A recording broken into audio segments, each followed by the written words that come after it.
Forever Purge, the fifth and final installment in this franchise. I really could not stand the last film. Find out my rating on this film next.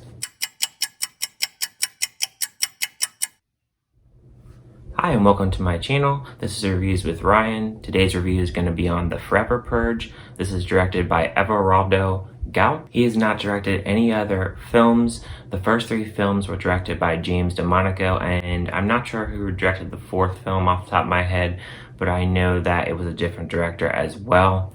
However, with this one, this is a different kind of film compared to the other films. I did not like the last film, the fourth one. That was actually a prequel to all the films.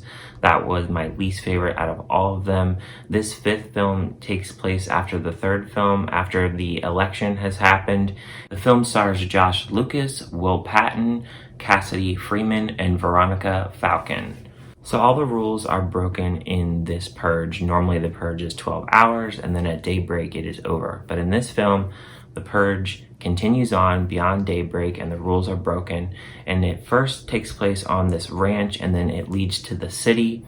And this leads to lots of chaos. And I will not break into the point of what happens with these characters because I want to keep it spoiler free.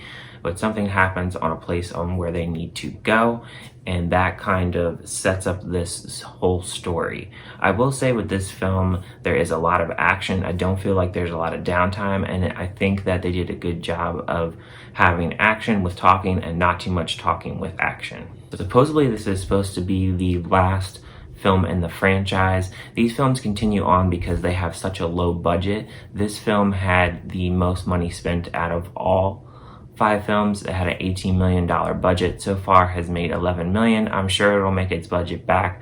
I don't feel like there will be another Purge film. They say that there's not going to be. The way it ended could have a possibility of having a 6th film.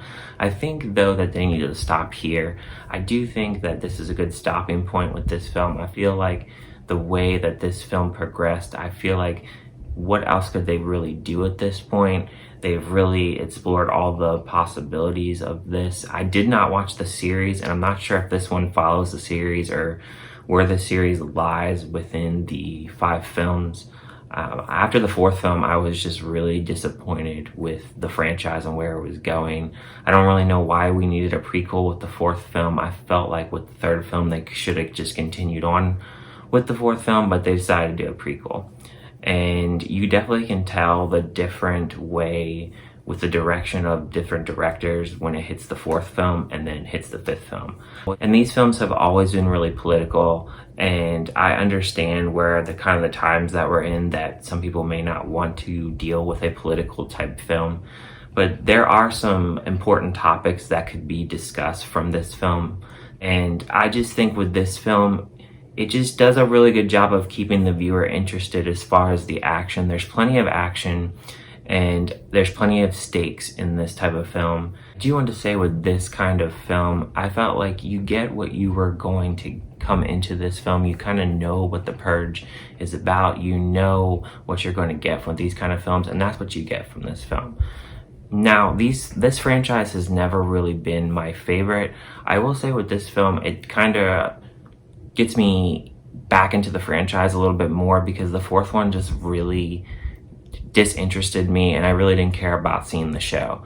So with this one, it got me back on board. However, I don't think that they should make any more at this point. I will say that there's not really any outstanding performances here. I don't think that's what this kind of movie is really has going for it, but it has the action that you'll expect from all the Purge films.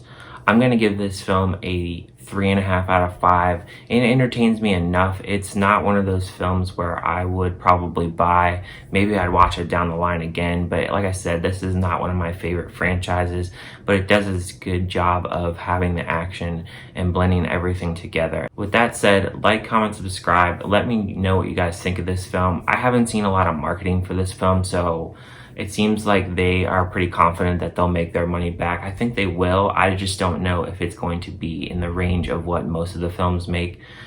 For example, most of the films have made over $100 million each time. So I don't know if this film is going to be in the direction of that, just with COVID and all that kind of stuff. Thank you guys for watching, and I'll see you guys in my next review.